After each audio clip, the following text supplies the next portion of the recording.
Good evening. I'd like to call to order the Planning Commission for Monday, May 19th, 2025. Roll call. Chairperson Smith, Here. Commissioner Bogochnik, Here. Commissioner Jump, Here. Commissioner Lubavitch, Here. Commissioner Mikich. Here. Okay, let the record also show that ex officio Pat Green and Tina Glad are in attendance, as well as our community developer, Betsy Olivati. Number 2, approval of the minutes. Approval of the Planning Commission minutes for May 5th, 2025. No corrections, additions, or deletions, if any.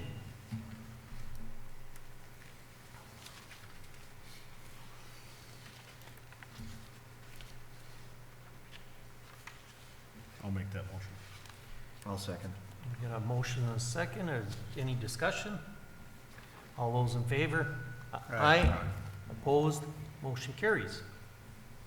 Acceptance of the agenda. Acceptance of the agenda for recording purposes. Note additions, deletions, or changes, if any.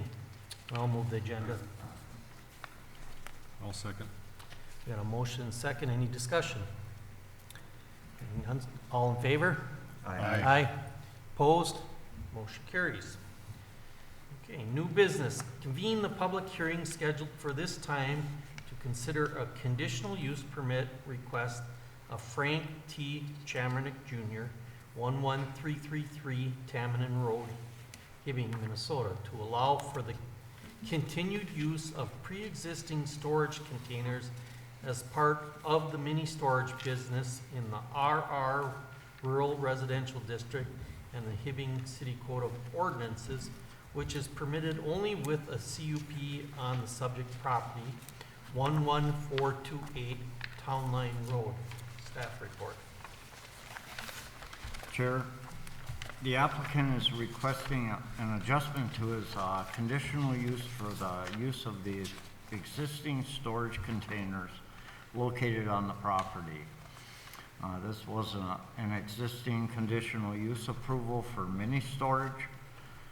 The existing conditional use was approved in 2000, and the applicant purchased the mini storage property in 2020. The containers were on the property when purchased, and the applicant was not aware they were not part of the original use. The applicant was notified by our office of the situation and then applied to allow the containers to be used for the mini storage property. The previous owner had the containers installed on the property without getting approval to add them to the original conditional use for mini storage. And during that time, our department has not received any complaints on this property, and it appears that the containers have been on the property since 2013. I do feel that the use of these containers have not been a problem, for the storage rental. The applicant is here. I don't have any conditions at this time. Okay, thank you. Can I have the applicant come to the podium and state your name and address for the record, please? Frank Chamernick, 11333 Tamanin Road, Hibbing, Minnesota. Can you just give us a brief overview of what you got going on here? So I have 12 shipping containers on the property that I rent out for storage to customers. I didn't realize they weren't on the existing conditional use permit when I bought the mini storage. And then I got the letter from Pat's office stating they weren't, so I applied to get a conditional use permit for the 12. And I think on there I put that maybe down the road I'd like to put another 8 on there if possible, just to fill up the line where they currently are. So I think I said 20 total.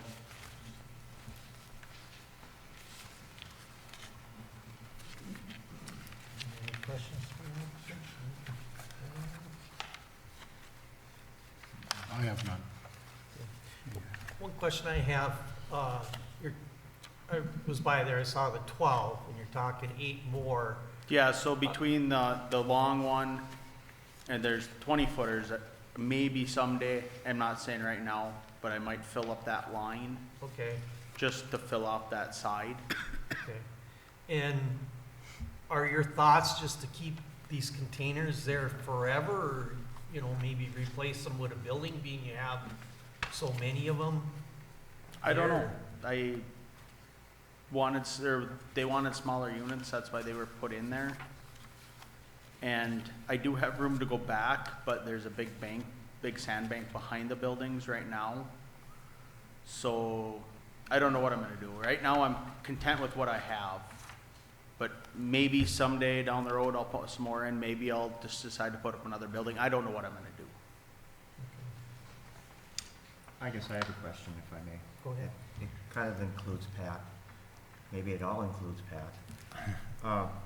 If the gentleman does decide to add more containers, how are we capable the next time around of knowing that?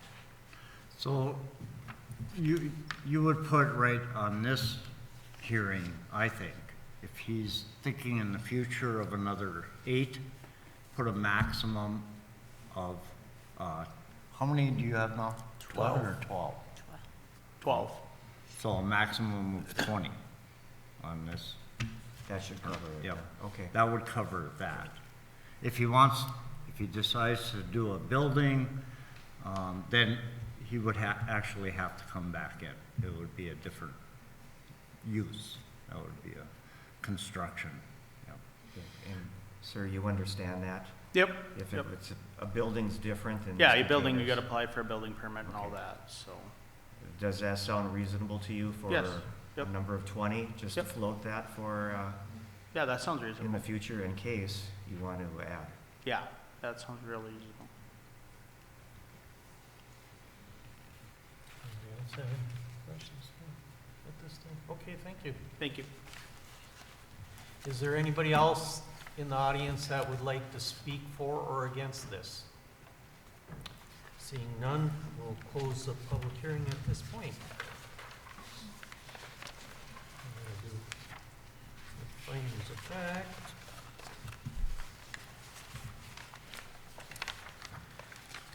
Okay, number 1, the proposed building or use is specifically listed as a conditional interim use in the regulations applicable to the district in which it is to be located. That's a yes. Everybody agree with that? Yep. Yes. Okay. Number 2, that the proposed building or use at the particular location requested is necessary or desirable to provide convenience and will contribute to the general welfare of the neighborhood.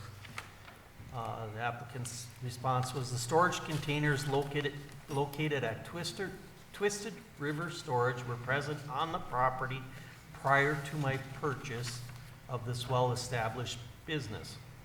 All built units and storage containers were rented and in use at the time of business was purchased and have remained full since that time. Does everybody agree with that? I do. I agree. Yep. Okay, number 3, that the proposed building or use will not have a substantial undue adverse effect on adjacent property, the character of the neighborhood, traffic conditions, utility facilities, or other matters affecting the public health, safety, and general welfare. And the response was, the storage containers have been on this property for many years and were a part of the business at the time of the purchase. I have never been informed of any adverse effects related to the storage containers present on this property. The storage containers are subject to the same rental agreement and limitations as the built units. The property has access limited to current renters via a lock gate located within the existing driveway. Everybody agree with that? I agree. Yes. Okay, and yeah, as we said, when he bought them, they were theirs, so. Number 4, that the proposed building or use will be designed, arranged, and operated so as to permit development and use of neighboring property in accordance with the applicable district regulations. And the response was, I was recently notified that the storage containers were not included in the original conditional use permit granted to the previous owners of the storage business. After notification, I began the process required to request inclusion of storage containers in the conditional use permit. These storage containers, in addition to the 50 built units, are continuously rented. I receive additional calls for rental units on a daily basis. Not being able to rent these existing storage units would greatly decrease the number of storage units available in our area. Does everybody agree with that, Steve? Yes. Yes, I agree. Okay, so we're in agreement on all them.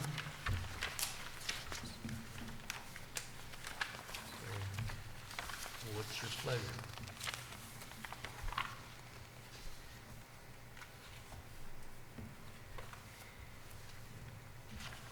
I'll make a motion that we approve this with, we'll put the condition of the 20 containers maximum on there though, as a Yeah. condition. I'll second the motion. We got a motion and second. Is there any discussion on that? Just a comment, I like the fact that he's been keeping the area clean and not, well maintained out Yeah. there for a storage building, for how old it is and in shape it is. Yeah, it's So, nice out there. It's Yep. pretty well secluded too, which is Yep, nice, so yep. there isn't a lot of visibility of it from traffic and stuff, so neighbors. So, okay, we got a motion second. Any more discussion? Seeing none, all in favor? Aye. Opposed? Motion carries. And this will come before the city council Wednesday, May 21st, this Wednesday, so you want to be there in attendance in case I got any questions for you. Okay, next, convene the public hearing scheduled for this time to consider a subdivision plat exemption request of NSLC Habitat for Humanity, P.O. Box 24, Virginia, Minnesota, 55792, in the R2 1-4 Family Residence District, in the Hibbing City Code of Ordinances on the subject property, 3705 3rd Avenue West. Staff report. Chair, the owner is proposing to divide one lot into two parcels. The reason for the request is to build two single-family dwellings, one on each lot. The minimum lot size in the R2 district now is 60 feet by 100 feet. The applicant is proposing 50 feet by 125 for the two lots.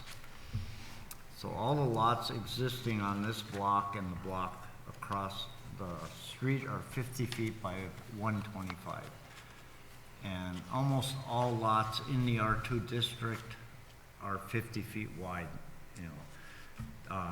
The 60-foot was changed during one of the updates on the zoning for R2 districts, like for development, and that would all be 60 foot. But the city council has the authority to approve a lot size that does not meet the minimum current standard. Since the majority of the lots in this area are less than the current standard, this is a reasonable request for the plat exemption. There will be no extension of utilities required in the city right-of-way. The request meets the conditions for a plat exemption in the R2 zoning district, and a survey has been submitted to our office for recording of these parcels. No conditions at this time. Applicant is in the audience. Okay, can I have the applicant come to the podium and state your name and address for the record, please? Hello, I'm Nathan Thompson, the Executive Director of North St. Louis County Habitat for Humanity. Our office is in Virginia, Minnesota, but we do take a lot of pride in serving the whole county. That's just our base of operations, so we're glad to be part of Hibbing as well. Okay, can you just give us a brief overview of what you're doing here? Yes, so we're currently building one home on this parcel. It's the home that we're partnering with the Hibbing High School. And that home, we did place it on one of the two lots in hopes of being able to get the plat exemption. Our desire would be to build a home here this fall, starting this fall, right next to it on the other lot. Thank you. Does anybody have any questions? Don't look like it, thank you. Thank you. Is there anybody else in the audience who would like to speak for or against this? Seeing none, I'll close the public hearing at this time for this.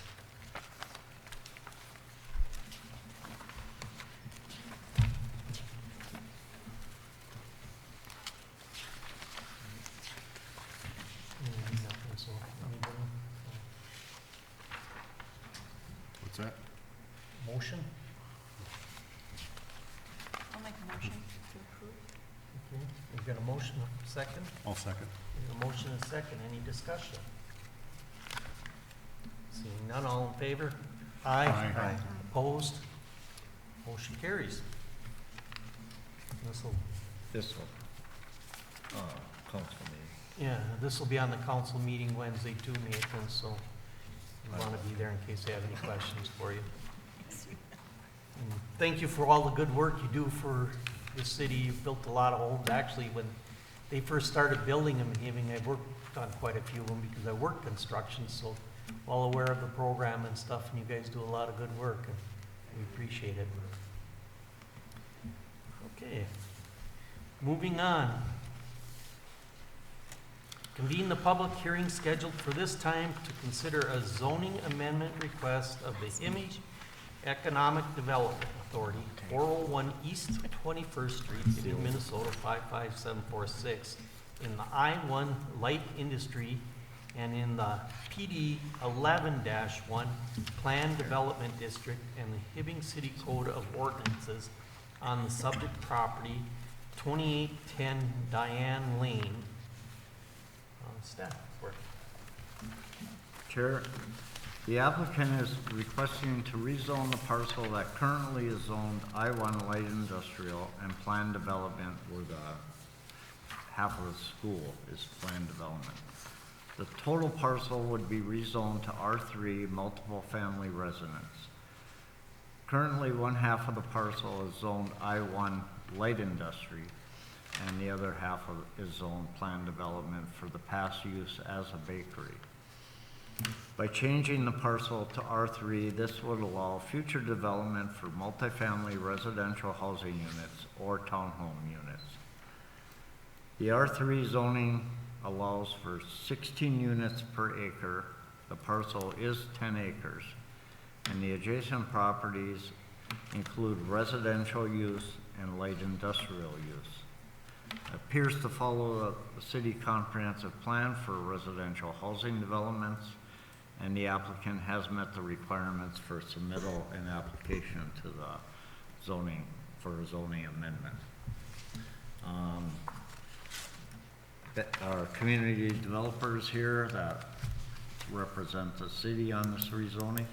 Okay, Turn it back to you. good. You want to just give us a brief overview of what you're trying to accomplish with all this? Yes, members of the commission tonight, my name is Betsy Olavanti. I'm the Community Development Director for the City of Hibbing. In 2023, the City of Hibbing and the Hibbing Housing and Redevelopment Authority collaborated on a housing needs analysis. This identified a number of factors for the need for additional housing units and preservation of current housing units in the City of Hibbing. Currently, we have low vacancy rates across all products and price points for rental units. 96% of market rate units are at 50% average median income or naturally occurring affordable housing in the city. There's a lack of new rental housing driving that naturally occurring affordable housing to high percentage of units. We have lot inventory is sufficient for near term only with 93 lots vacant. And there are approximately 100 units per year needed in the city of Hibbing through 2035. There's a lack of entry-level and move-up housing stock available, and there's a need for new multifamily and a demand for 1,200 new housing units through 2035, which is equally divided between general occupancy at 48% and age-restricted senior housing at 52%. In 2023, the City Council also undertook a strategic planning initiative which outlined the following values and goals for housing. Number one, a core strategy is for well-rounded, strong quality of life, quality housing stock that is affordable and accessible. And also our core strategy number 5 for safe, secure, and valued community where everyone feels like they're an integral part and involved part of the community with a safe place to live and raise a family. So the City Council is extremely interested in adding additional housing units to the city and is pursuing several projects to do so. The Jefferson School site came to the attention of city staff and officials as a potential property to repurpose for housing. We looked at the current building on the site, the former Jefferson School. We took about 5 developers through there. The current forms of financing for repurposing the school as it sits right now into housing do not support being able to secure financing for a project of this school size because it's only 40,000 square feet. So the EDA board has undertaken a project then to develop the scope and budget of repurposing this site in hopes to attract a developer to redevelop the former school site into housing.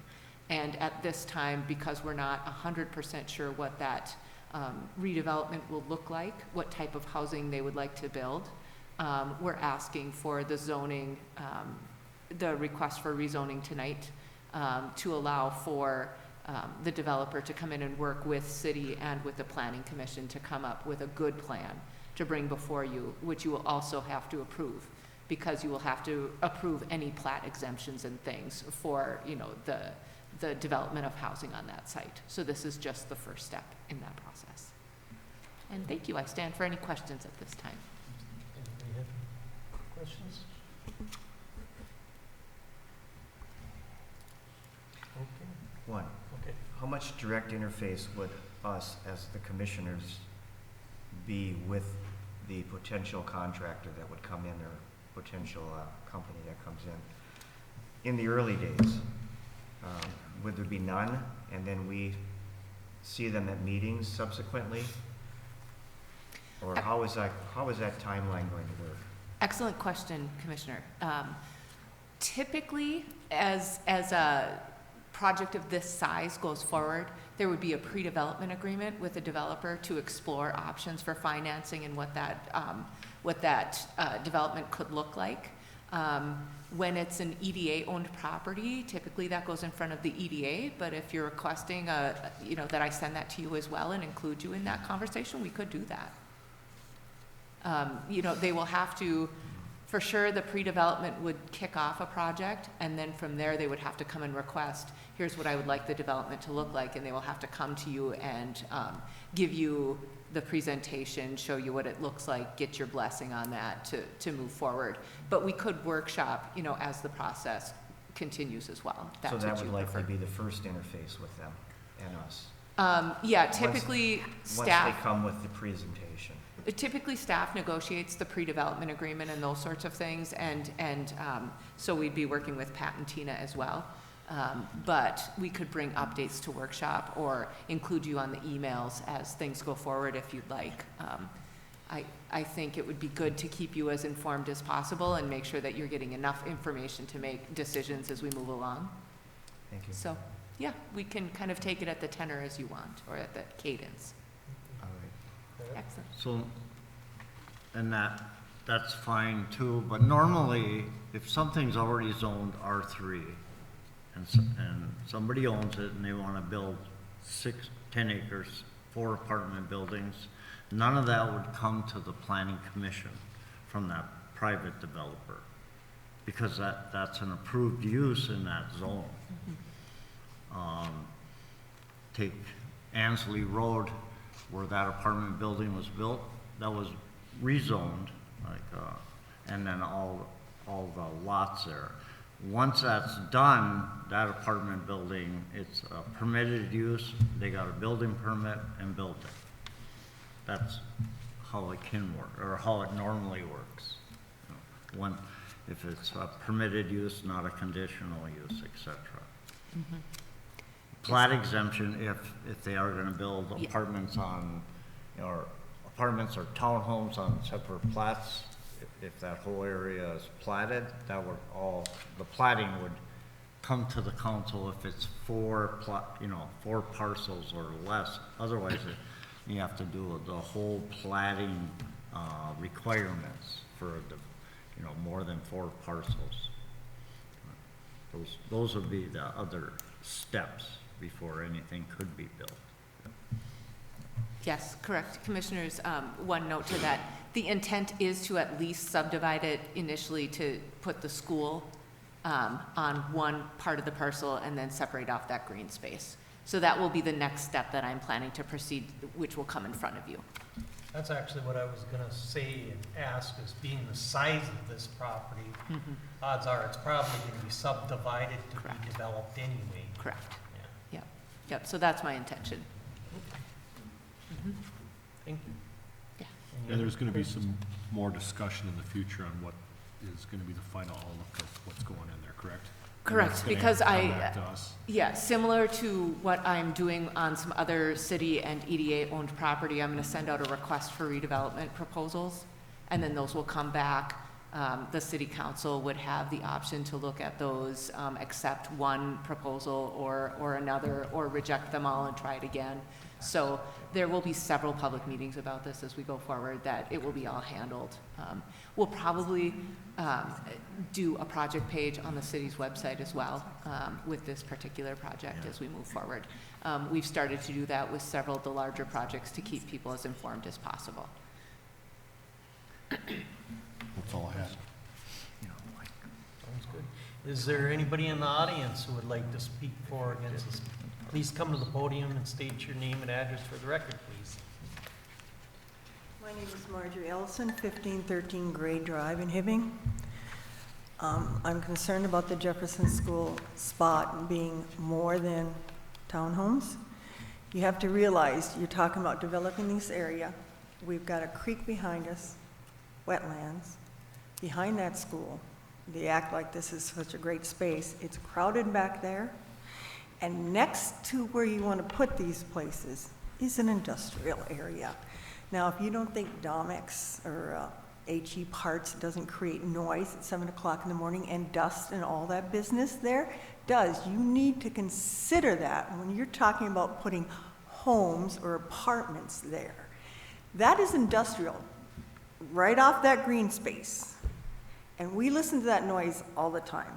We have housing, subsidized housing down the road, and we do have some issues in the neighborhood at times with theft and stuff. And we're not looking for a big complex in that spot, and you want to consider developing it, you better come and stand there at the corner of Diane and Gray and listen to that noise, 7 o'clock every morning from the industrial sites. When you want to bring someone in, do not snow them that this is going to be an ideal spot, and you're going to get $300,000-400,000 for a townhome next to an industrial, and stuff behind it going down the street is industrial. So my concern is that we don't snow anybody of taking this property, and you're going to do all these great things with it, when we know, living, and there's several of us from the neighborhood, know what it is like to live there and what noise we put up with, and you're gonna try to sell it. I realize the townhomes going down DuPont Road, 25th Street, whatever you wanna call it, went for big money. You're not gonna get big money next to industrial. And I don't want a bunch of, and that road and those streets back there, and our water lines have not been fixed for a long time. So that area is not prime. Is that you like to act like it is in this city? We live there, and we know it's not. Thank you. Thank you. Is there anybody else in the audience who would like to speak, who want to come to the podium and state your name and address for the record, please?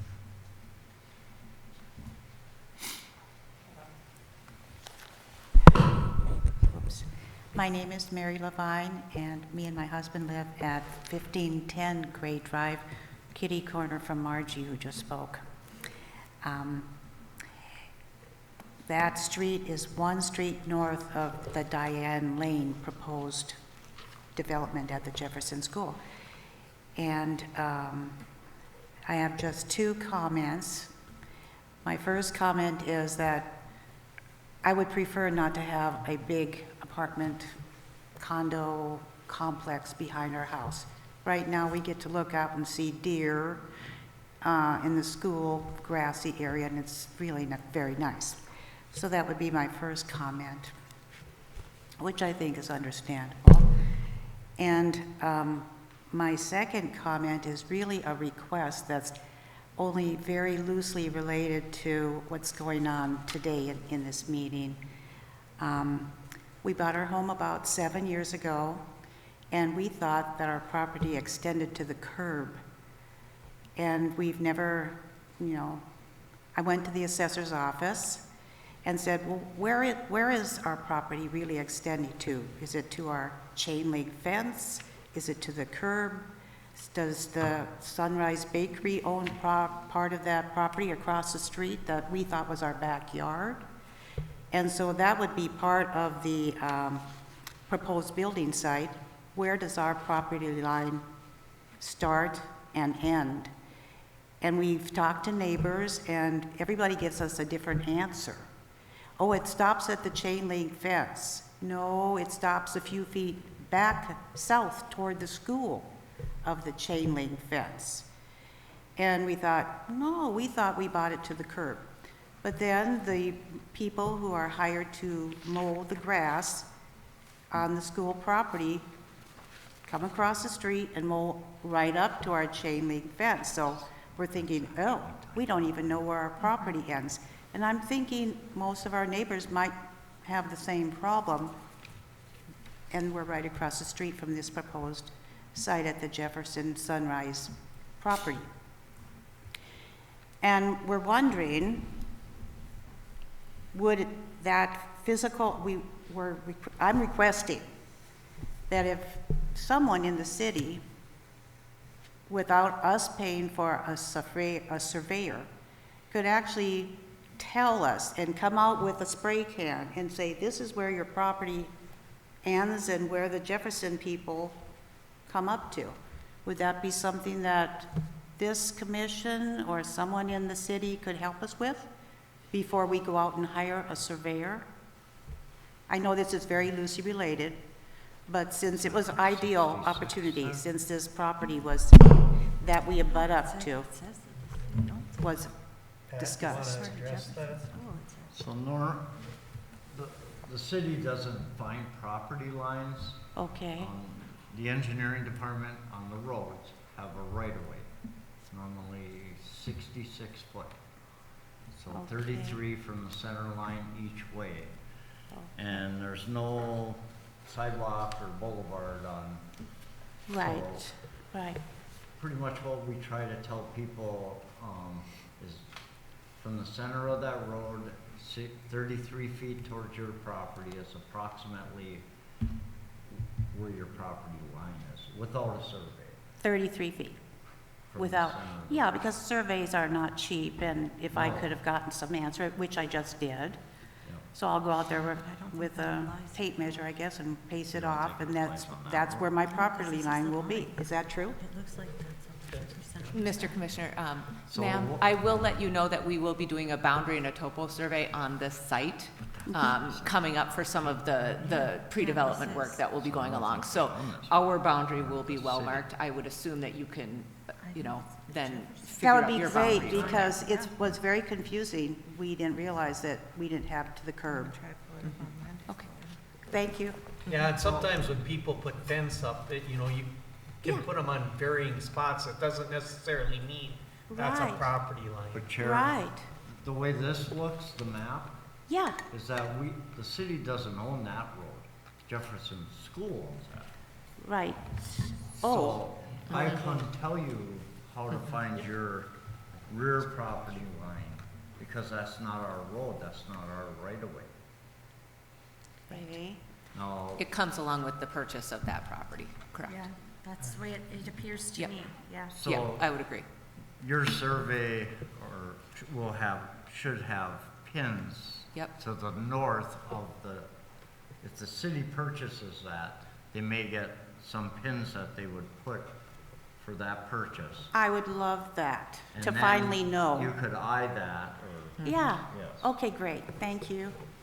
I seen Diane Lane there, so I just assumed it's our road, but it's not. Okay. Can you wait a second here? We got a Yep. couple questions. for you. Oh, okay.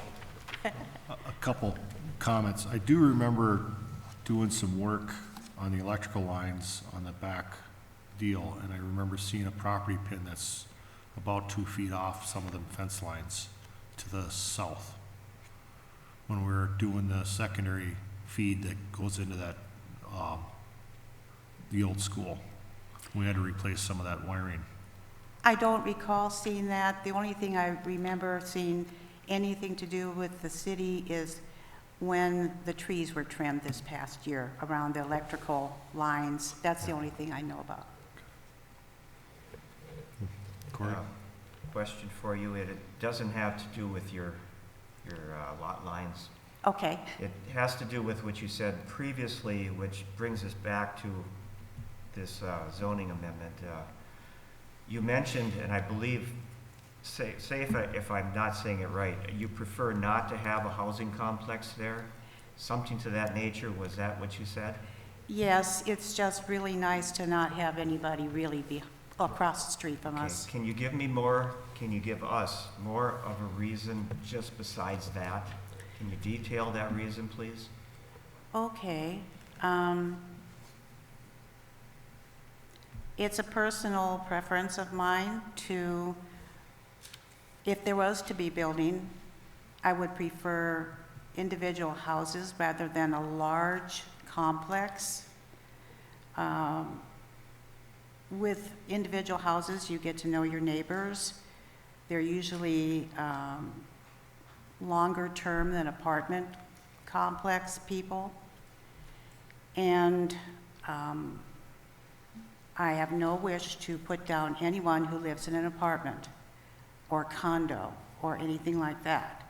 I have family members who live in apartments, assisted living, etc. I've lived in apartments. But there probably are statistics that say that there tends to be some more negative effects in the neighborhood from apartments than from single-family dwellings. I don't have any scientific data on that, and I'm not a prejudiced person. And everybody, I know there's a housing shortage, and everybody needs a place to live. But if I had a choice, I'd choose a nice grassy area as is presently there, rather than a development behind us. Another question, how about the noise levels? About, pardon me, sir? The noise levels from the industrial nearby, Well, does that affect you or your family? We hear it, especially it's right behind especially behind the gym, the Lux Gym, that complex there. We've kind of gotten used to it personally. You learn, when you're living by a railroad, you don't hear it anymore, although some people can block it out and some people can't. But we do hear industrial noise, but it just came with the neighborhood, my guess. So what I'm hearing from you, you've actually gotten used to hearing it? I hear it, and it is very noticeable. Mhm. Not to the point where I would call the police or anything like that, but it is a definite industrial noise. Yeah. And with the housing, you just have a personal preference to have individual houses there? I do. Rather than I a do. complex, but no detailed reason why, it's just a personal preference, correct? Correct. Okay, Yeah. thank you. Thank you.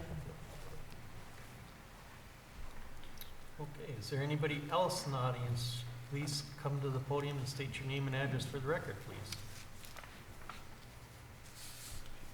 My name is John Parson. I live at 1518 Gray Drive. My concern, like some of my neighbors are, is the type of housing that is going to go in. How close are these houses going to be to our property, with our property line only going back typically to where the power lines are? Are these going to be apartments that are going to be 2 and 3 level, that we're going to be looking into an apartment in our backyard? And I know these are private questions you can't answer right now, but we're just concerned about how it's going to change our neighborhood, if it'll affect our property values, how it's just going to change the whole dynamic. I'm concerned that if the road is changed and there's houses right up to us, that's understandable if they're houses, but if they're multi-level apartments, it'll be a real eyesore. Thank you. Yeah, okay, thank you. I got a question for you, Pat, here. Being that's a private driveway, if they do develop this, I mean, they either gotta actually put in a new street there or build on the other side of what's existing anyway, wouldn't they?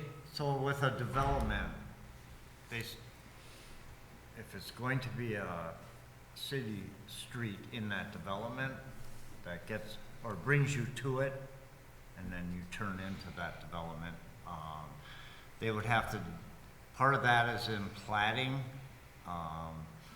for like Masaba Pines and, by the golf course.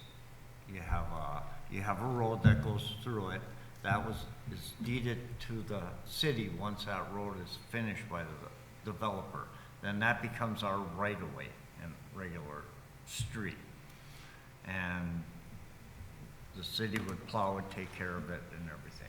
So it depends what somebody comes up with to do here. They couldn't just build there without a road going into it. Well, see, that's. Right now, that road is private. Yeah, and that's my thoughts. I mean, you got your property line there, and there's actually the existing drive there, private drive, is a Right. ways from the property line already. So they either have to build a new road, which they could build along the property line with the proper setbacks, or use existing, and then they gotta build on the other side of that. So you're gonna have some separation in space there, no matter what happens. Correct. And Commissioners, you know, my thoughts are if there's already a road and it's a road bed there, that you probably would keep that and structure the development around it. But, you know, that would be, the plat exemption would obviously bring that to you with that design and the concept, you know, for a small area planning, so, Right. yeah. Yeah, it would save them some money if they can use the existing road instead of trying to develop a whole new road.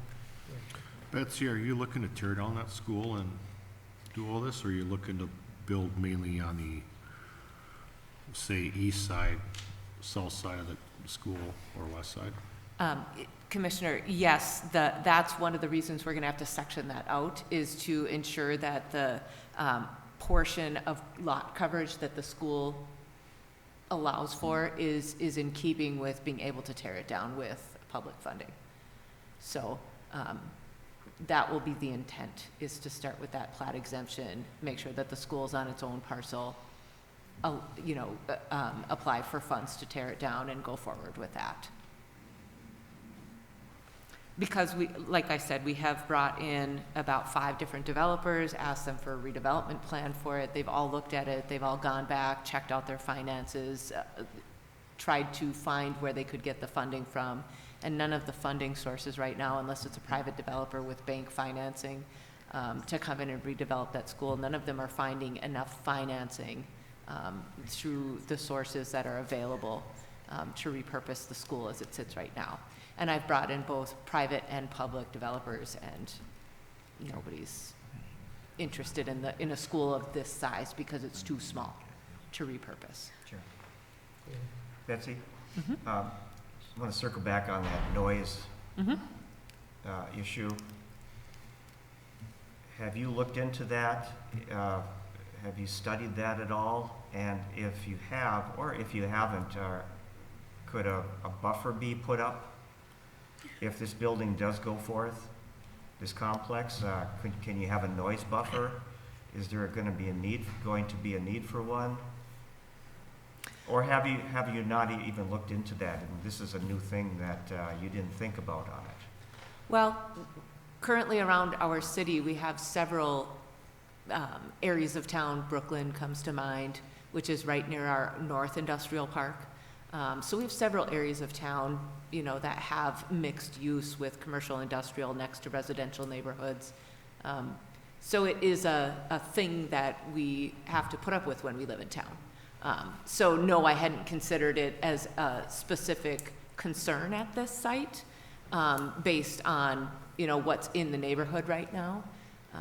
But, you know, I guess the redevelopment proposal could ask folks to consider that as a potential and see what we can come back with from So develop- then you haven't done any dB readings, decibel readings No. on it? No, not on this particular site at this time. I don't know if that's too extensive to comment on, but we did get somebody here and she had an issue on it, so you might want to look into it.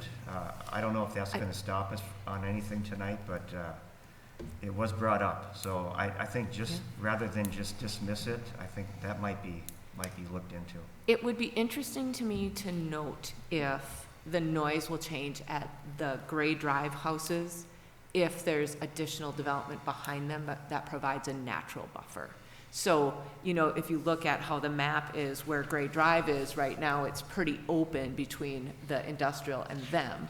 And if we develop this particular site, the development on the site will provide a buffer to the Gray Drive houses. And so, you know, some of the other folks, I'm wondering if the whole rest of the neighborhood has the same experience or not. They're not here to talk about it, so we don't know. But as we move forward, definitely we'll consider some, you know, some site planning around what would make the most sense for that site. And at night too. I don't know if there's night noise from that facility. I don't know if they're on shifts. I think it's more the racetrack that they hear Saturday nights and things. And so that's, you know, that's how the city was built up, with the residential right next to some of these other uses. And, you know, that is a thing then that we experience in a community like ours. And so it's a, you know, something that we can look at definitely as the development proceeds. But yeah, I haven't ever really done a decibel rating, I guess. So that would be an interesting conversation to have with developers as we move forward. Just a thought. Okay. Yeah, thank you very much, Commissioner. Is there anybody else in the audience who would like to speak for or against? Please come to the podium and state your name and address for the record, please. My name is Christine Parson. I live at 1518 Gray Drive. To address the noise, yes. Does it go on at night? I'm a night owl, 2 o'clock in the morning. Not the place in which the other lady spoke of, but the one down by,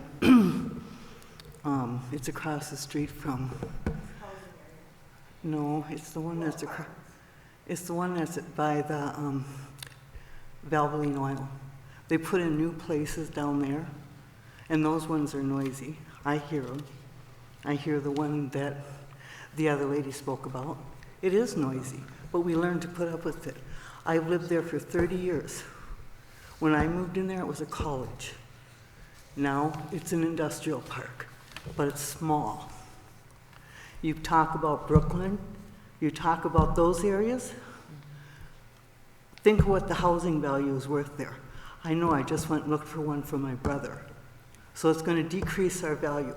I have nothing against apartments, but it's a nice little area. You have a wetland. Did anybody consider that? Yeah. You know, we have geese in the area. We have ducks in the area. They use that. These are all things that you have to consider. We already have a housing, and it's nothing against low income, you know, for a rent. I understand that. But you don't know the noise that we get. You know, midnight, 1 o'clock in the morning, they're putting around on their side-by-sides. You know, it isn't the neighborhood that we used to live in.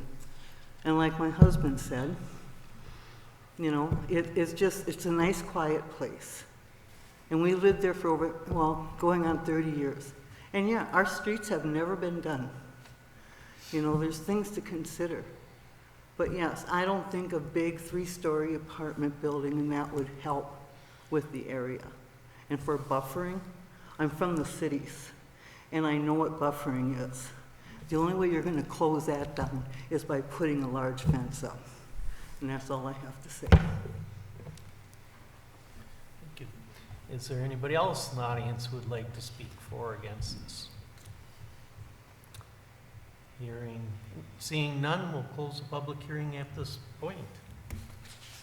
I just have one comment. I know one of the things we look at in developing and when you're considering like apartments and stuff, a lot of the development, they look to put the apartments along like a highway or closer to the industrial stuff because that actually acts as a natural buffer for the smaller residential housing. So that's how you see a lot of the newer developments, how they try to do them in a lot of cities in different places because of that. And it's kind of what you see happen quite a bit, but any comments of anybody? Seeing none, we'll, let's see. What's your pleasure, sir?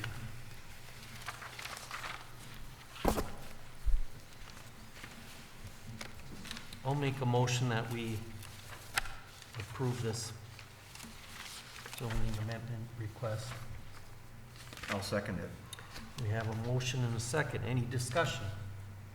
I know there's gonna be a lot more plans that we'll see in future and stuff like that, so we'll have a chance to either vote for or against it in the future too, correct?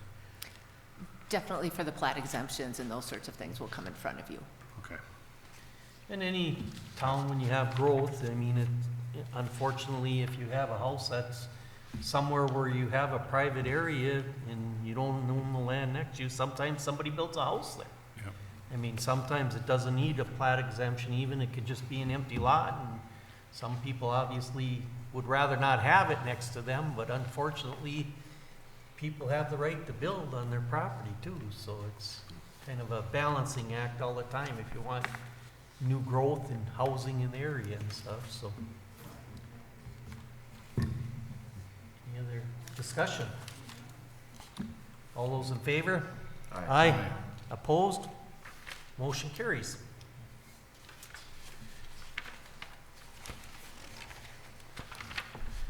Okay, next, convene the public hearing scheduled for this time to review the purchase of real property by the Hibbing Economic Development Authority, 401 East 21st Street, Hibbing, Minnesota 55746, in the C2A General Commercial District in the Hibbing City Code of Ordinances on the subject property 402 East Howard Street, Hibbing, Minnesota 55746.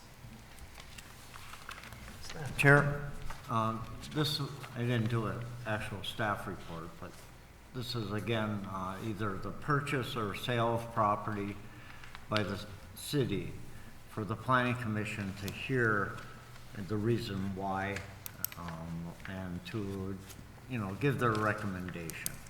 And, the community developer, is here to explain that. Go ahead, Betsy. Excellent. Members of the commission, in front of you tonight, I added just a brief narrative that I printed out. So the Hibbing Economic Development Authority has recently acquired several parcels on the 400 block. We purchased 408, 410, 412, and 416 Howard Street. In July of 2024, the Planning Commission found that the acquisition of these parcels was in alignment with the comprehensive and strategic plans as described below. Further, the zoning was appropriate for a mixed-use project as well, up to a vertical height of 65 feet. Pat, correct me if I'm wrong, is it 65 feet? For the height? Yes. Do I have that correct, or is it 60? Do I have That's correct. Well, and you can go higher, and with the, it's not a variance, but just with approval. yeah. Yeah. Okay.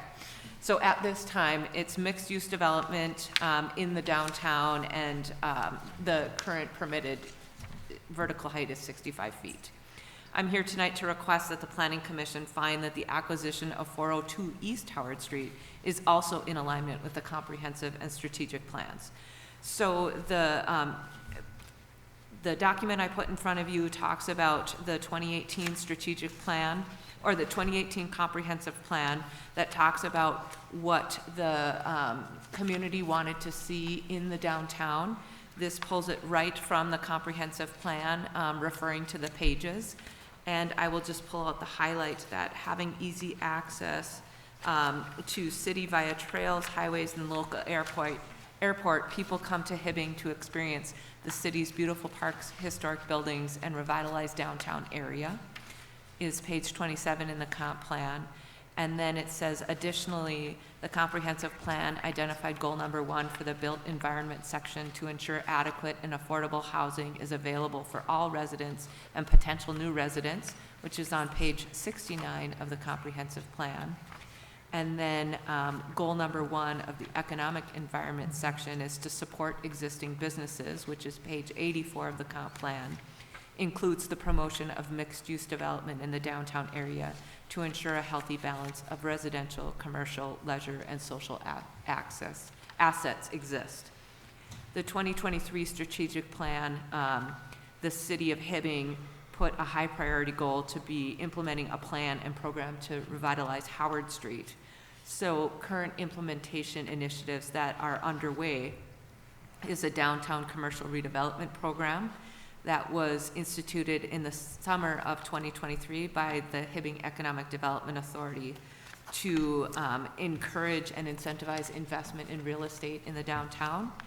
And we have a redevelopment fund for that 400 block of Howard Street. And the HEDA board is the one facilitating that redevelopment fund. So we have been facilitating the project, completing title review and survey, environmental and geotechnical investigations, conducting a building study, which we have added the 402 East Howard building to determine that the buildings are too dilapidated to be rehabbed. We've obtained some demolition estimates and things on the other properties. I need to do that work as well on the 402 East Howard. But in summary, the purchase of this remnant parcel to secure site control of the entire block for redevelopment purposes is supported by the 2018 comprehensive plan and the 2023 strategic plan. Further, the City Council and HEDA Board have both taken action to ensure resources are available for this purpose. This next step includes purchasing this final parcel to facilitate the redevelopment of this area and thus reflects alignment with the city's comprehensive and strategic plans. So my question tonight then is, does the Planning Commission find that the acquisition of the 402 parcel is in alignment as presented tonight? And I'm happy to stand for any questions. Do you have any questions? Is there anybody in the audience who would like to speak for or against this? Seeing none, I'll close the public hearing at this time. I'll make a motion that we approve that we are in line with this purchase of this property so we can redevelop it. Second the motion? We got a motion and a second. Any discussion? Mr. Commissioner, if I may? Yep. One other note I will say is at the May 12th meeting, the first developer presented their redevelopment proposal for this entire block. So if you want to, you can go and watch the EDA meeting. It obviously is live streamed on HPAT, the same as this one is. And we will have hopefully a second developer presenting at our June 9th meeting. So that would be another opportunity to look at what the proposal for redevelopment on that parcel would be. And then from there, the EDA will make a decision to enter into a pre-development agreement or development agreement with the chosen developer probably in July. So that's the timeline coming forward if you should approve this tonight. Question, June 9th, what time is that meeting? Our meetings are at 5 p.m. as well. 5 p.m. Are they here? Yes, in the same place as yours. Yeah. Any other discussion? Seeing none, all in favor? Aye. Opposed? Motion carried. Okay, next up, we got the comprehensive plan, land use chapter project presented by HKGI.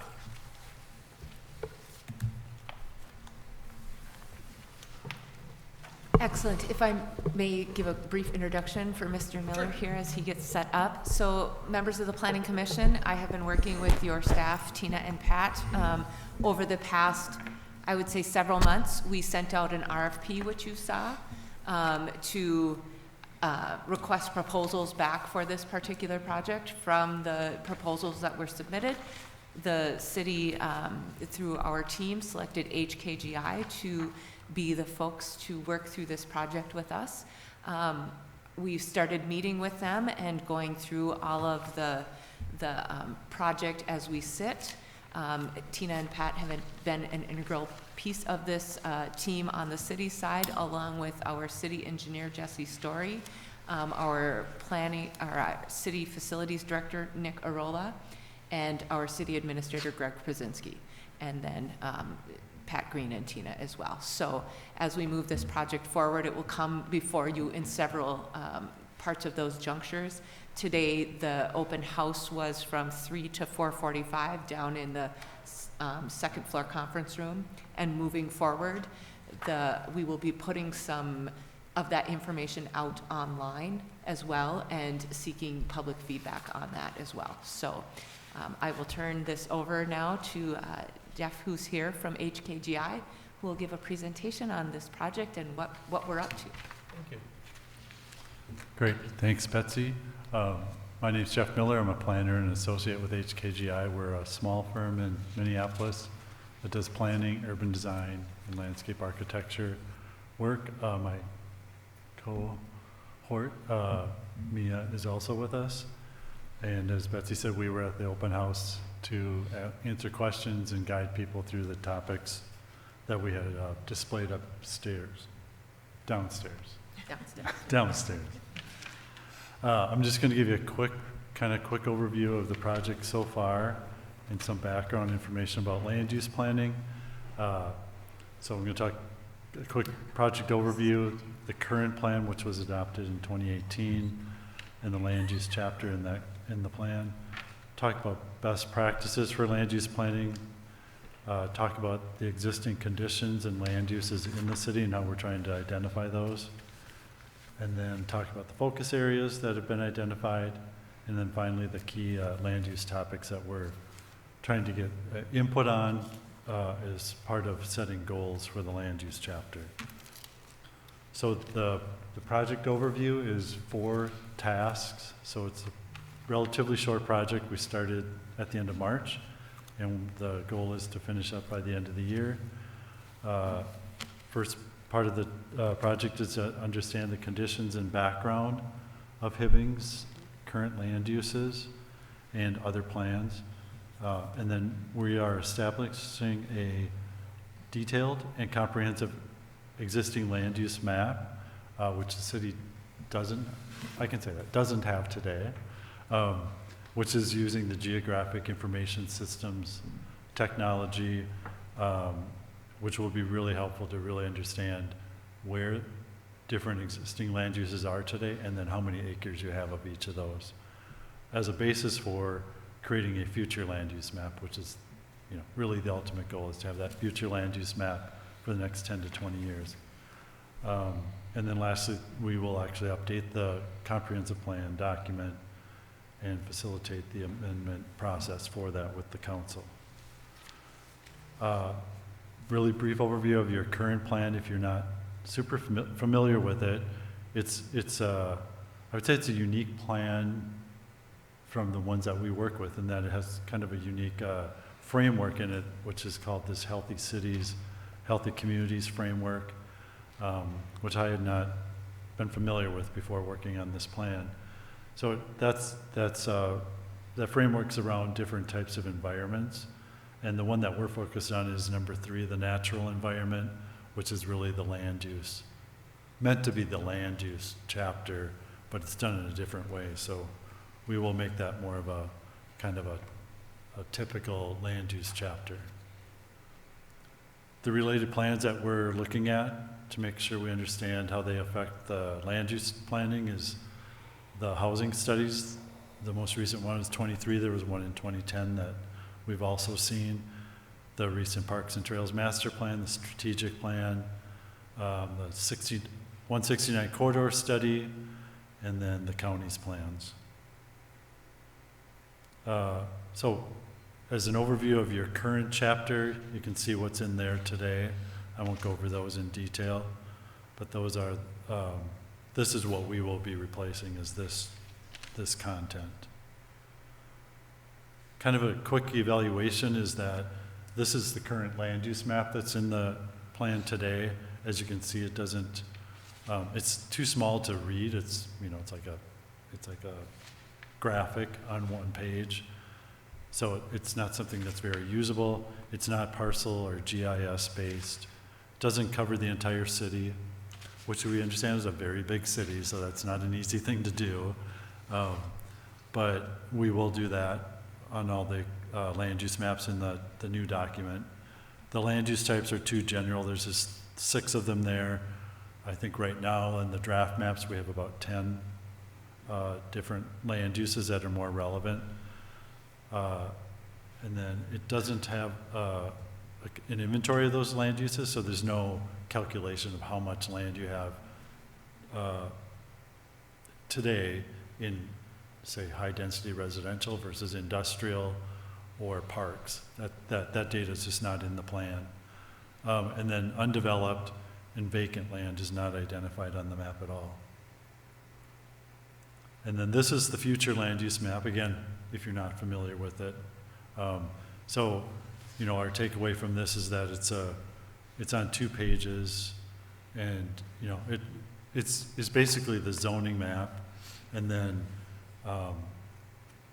directions for future land use, but a lot of those kind of boxes are meant to change the land uses that are allowed in those areas, but they're not actually done on the map. They're just done through these comments.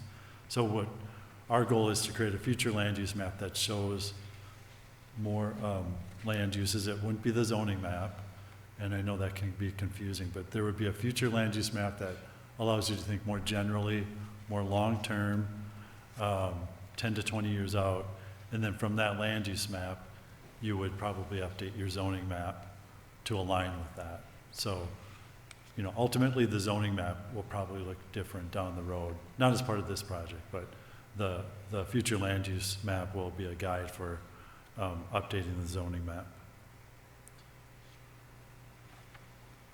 And then lastly, there's goals, recommendations, strategies, and actions, and realizing, listening to Betsy's description of goals for some of these other cases, I realized that the land use chapter, the natural environment chapter, actually has a very limited number of goals and strategies.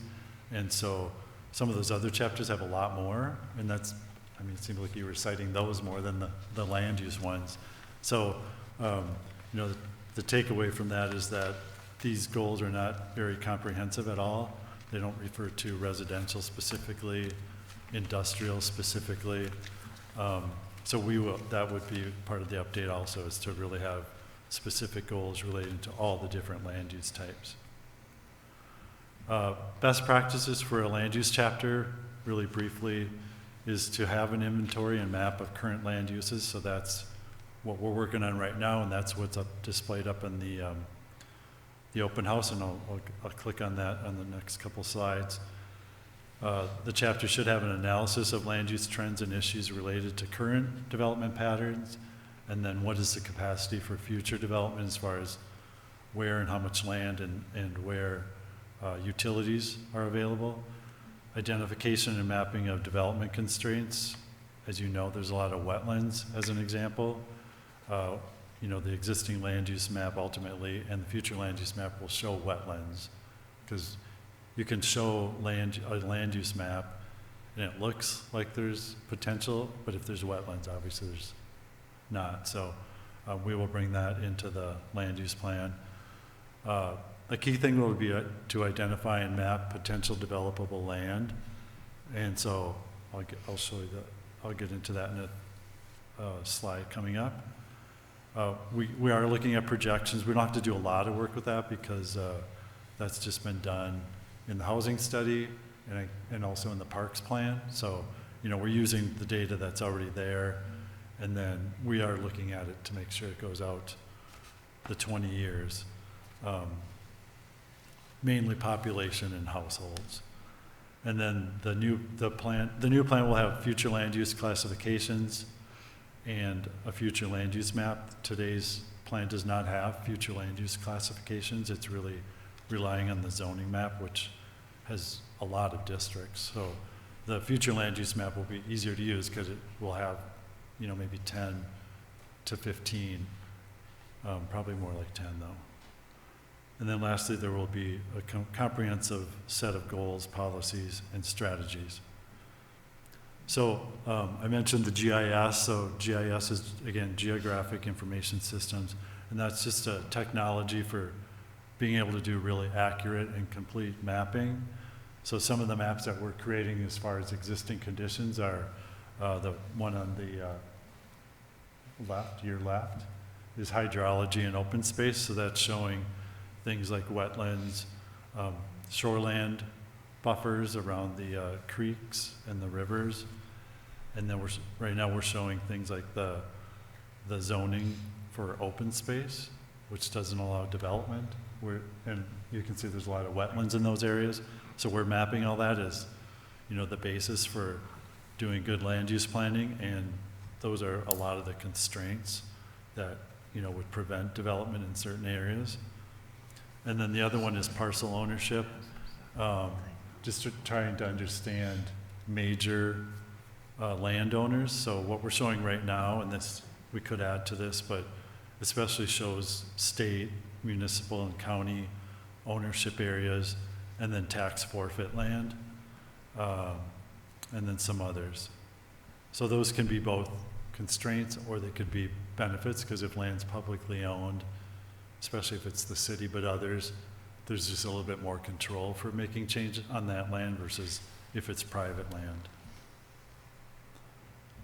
The existing land use map, this is the draft one, and we're looking for input from staff, and it was at the open house. The challenge is it's, as you know, a very big 186 square miles of land to look at, so that's a lot of detail. So we're going to do our best to get it to be accurate. It will never be perfect, but as accurate as it can be.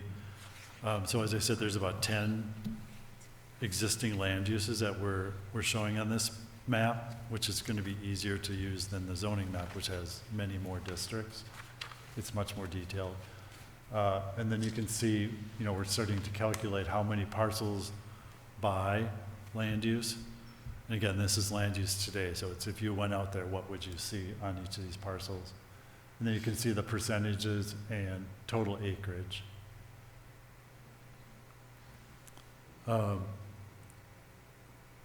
So then lastly, the thing that we're most interested in getting input on right now from the community, from you if you have additional input tonight, and obviously working with staff, is 3 focus areas that were identified by staff. So the first one's the downtown commercial corridor, and we're just looking to get general concerns about the corridor today and what ideas there are for future land uses and developments in these corridors. So for each of those focus areas, we've created an aerial map and then zoomed into the existing uses so you can see what's actually out there today. And then we want to verify that this is accurate. We're also doing it for the Highway 37 corridor. And these are the existing land uses for Highway 37, which would be from the 169-37 interchange east to the city's boundary. So the big purple area is the airport. And then the third one is the Highway 169 corridor. And that's been defined as where you enter the city from the west, and then as you get up to the northeast.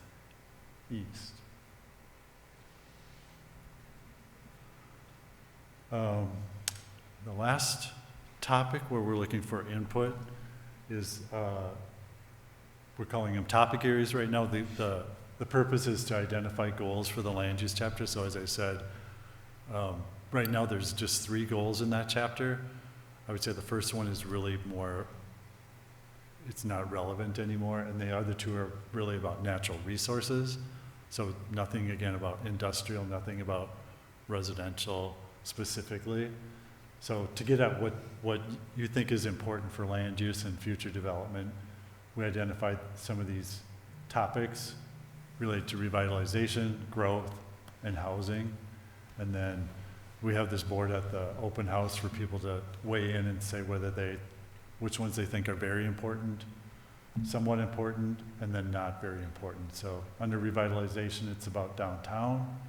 And then, spurring reinvestment and redevelopment of vacant and underutilized land. For growth, it's about providing direction for the highway corridors to transform them as economic activity centers and community gateways. The second one under that category is to support expansion of current businesses and attraction of new businesses to Hibbing. And then the last one is promote land use patterns that conserve or protect the community's natural resources. Under housing, we have looked at the housing study, so I think we have some insights into what the goals might be for that. First one is expand the range of housing types and affordability available in the city. Identify potential locations for new housing development. Address areas with vacant houses or houses in disrepair. And then the last one is promote new development that creates walkable neighborhoods. So with that, my only other slide is to talk about next steps. So if you have questions or input that you weren't able to share with us at the open house, we're open to taking questions or input on anything that we presented. I'll let Joe go first. Are any of the maps going to be interactive? Like, are they just plain maps on a page, or like the county GIS, you can click on, toggle through all your options? I mean, how the mapping is going to be, viewed from the public eye? That's a great question. We do create interactive maps. We have not talked about that specifically, since these maps are in the plan document. We had not talked about them being interactive, but I'm thinking, one thing that we are going to do, I think Betsy mentioned this already, that to get input online as a follow-up to anybody that could not be at the open house, we can put the maps, especially the existing land use map, the focus area maps, we can put them online, and they would be interactive.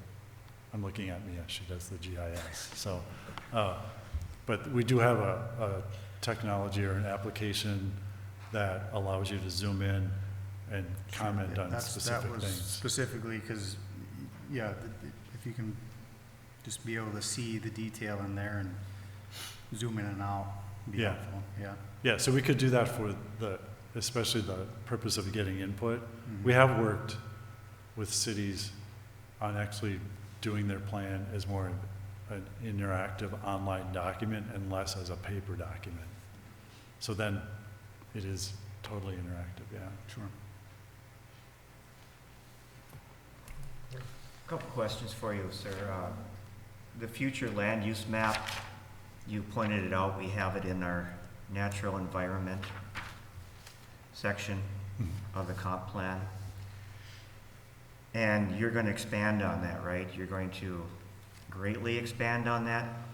How much more do you see these maps changing at the end when we get to the end? So we will be replacing that map. So that map, that's a zoning map, is what you're seeing, I believe. Well, it says future land use map? Yeah, but and this has happened in other cities that we've worked with. The future land use map and the zoning map, people might treat them as being the same thing. The aim for this is to create a future land use map that has, say, 10 categories, similar to what we have on the existing land use map. And if you look at that map's legend, that probably has 15 to 20 zoning districts. It's showing, I think, the planned development districts and that sort of thing.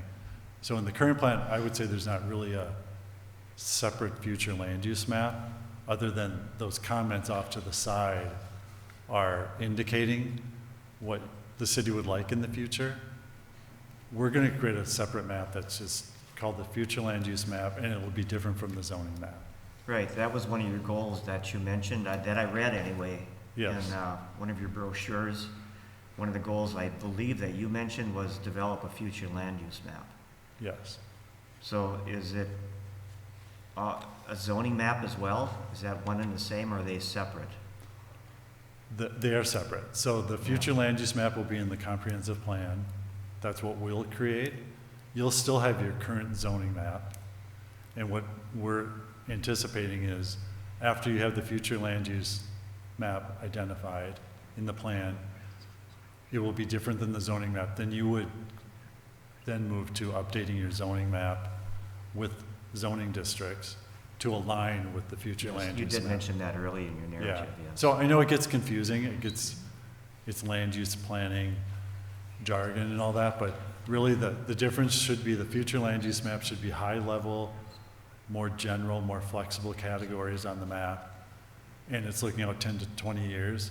Typically zoning maps are meant to be, what if somebody comes in right now and wants to do something, and they're more detailed. So instead of a commercial future land use, oftentimes the zoning map will have 3 zoning districts that are more specific, and they have things that are required. As you know, you work with the zoning, so I'm not, I don't need to explain the zoning to you, but the benefit of the future land use map is that it allows you to think higher level and into the future better than a zoning map can. Okay. One last question, please. The GIS mapping, when that's completed, will that be turned over to the city of Hibbing to Yes. update it when needed internally? Yes. And is there a licensure that goes with that? No. No.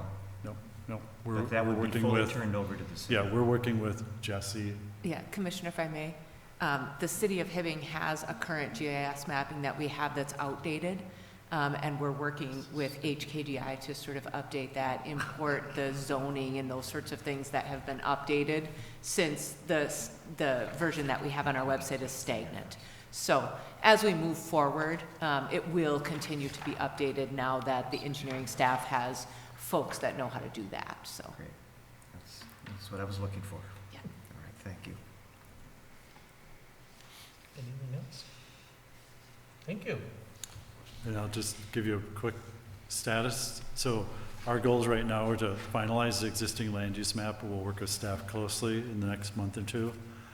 And then we'll identify potential developable land to figure out how much land now is available for development, but how much of it is guided or zoned for residential versus industrial, and just figure out, is there enough, or do those things need to be updated? We'll prepare draft goals and principles for you to review. We'll prepare draft future land use designations or categories, and then the map for you to review. And then probably in August, we'll come back with that preliminary future land use map.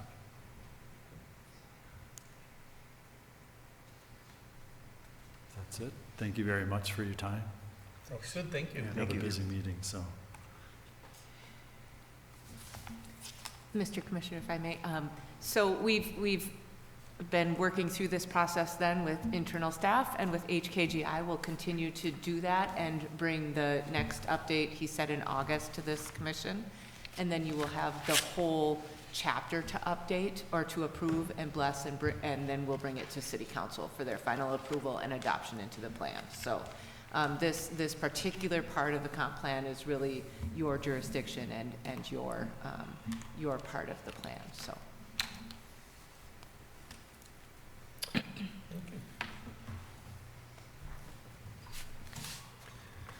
Okay, moving on, open discussion. Anybody have anything tonight?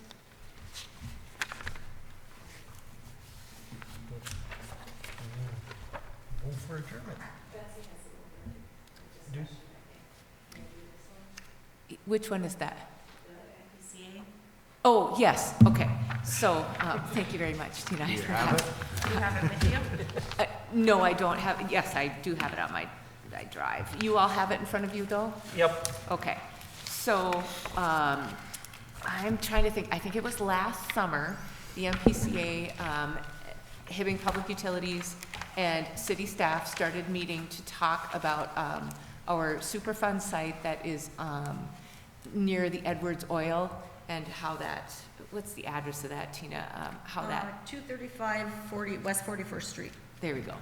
So we had met with them. They have been doing some monitoring and some investigation on the site for quite some time. And now what they have put forward is the draft decision document that they are, thank you, Tina, that they have put together. So I have been through this and just reviewed it. The Hibbing Public Utilities is reviewing it as well. We wanted to get it in front of Planning and Zoning Commission and City Council for any input and feedback to the MPCA prior to the document being finalized and going out for public opinion. So at this time is your time to weigh in, review it, give input and those sorts of things. At a prior meeting, we had the MPCA here because we were having a conversation about rezoning one of the parcels nearby this. And so they're willing to come back and present to Planning Commission what they've done to this point. But all of that is also in this document because it goes through the statement of the purpose, the description of the problem, and the site history.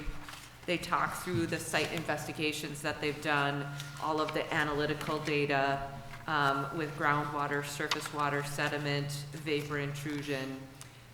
They talk about the site risks and exposure pathways, and then the establishment of their response action objective and the source area cleanup concentrations. They had a couple of different alternatives that they were studying for feasibility and evaluation. And then they're telling us that they have selected alternative 4, which is institution and engineering controls for the wetland discharge area, and alternative 3A and 3B, which is excavation and disposal of the coal tar impacted soil for the manufacturing area. And the selected response, they say, meets the site response action objectives and are protective of human health and the environment.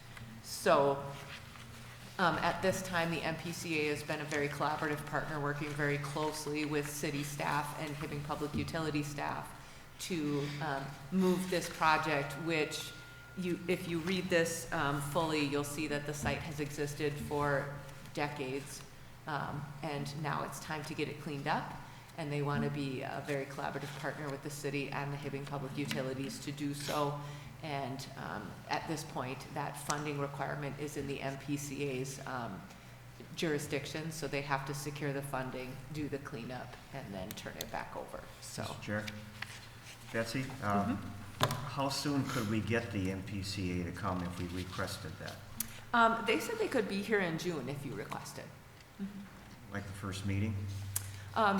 One of the two, I don't know exactly. Sometimes you meet as needed, and I didn't know how many meetings you were planning to have in June, but. Yeah, we don't have one scheduled yet in June, so, I mean, where are we right now, the 19th, yeah, I mean, the first meeting is 2 weeks away, so if they can make it, otherwise we could do the third weekend, which is the 16th of June. I know that we are gonna have, something on the 16th. yeah, we are gonna have an application come through on the 16th, so for sure we'll have to meet then, so maybe it would just make more sense to see if they could come then. Personally, I'd like to see them. I'd like to ask the questions right to them. Sure. I have a few. This has been going on a long time. Correct. If you read through it, and I think we would be best served, I'm just gonna throw it out there, if we table this and just, if it's tabling, or just wait and get another meeting going with the MPCA, however that can be? This is just This merely is just a discussion, so there's This no is need to take action. informational. Discussion. Yeah. Okay, so, It's your first look at it. You can take it home, get some, review of it, send some questions. Yeah, they indicated they're happy to come up and chat with you and just have some, conversational dialogue around it. I And they've think been that would be really the right very, thing to do. yeah, and they've been really very collaborative and very helpful and very willing to discuss. So we've really been appreciative of their support on this project.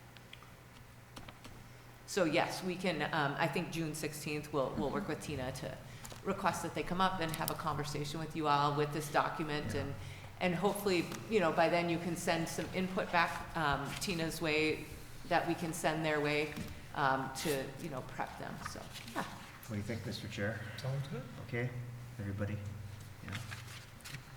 I know Corey and I have been aware of this property and this problem for, well, me personally, over 15, 16 years. And my big question and statement is, why hasn't something been done sooner? So far, when we've had conversations and asked them some of those questions, the funding just frankly hasn't been there, and they've been doing the monitoring all the way up to this point. They have the whole list of sites around the state, Yeah. and so they're responsible for all of them. And, from the budget, they only get X amount of dollars each year, and they have to clean up, the ones that are worst-case scenarios first, right?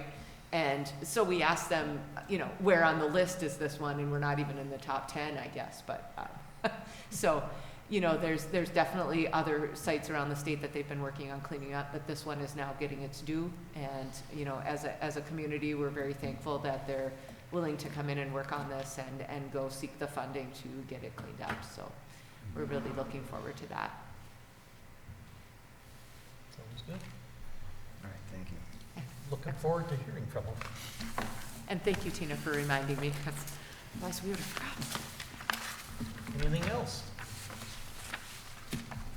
Not from me. Motion to adjourn. What time is it? A motion? I'll second. Motion been made and second. All in favor? Aye. Opposed? Motion carried. Stand adjourned.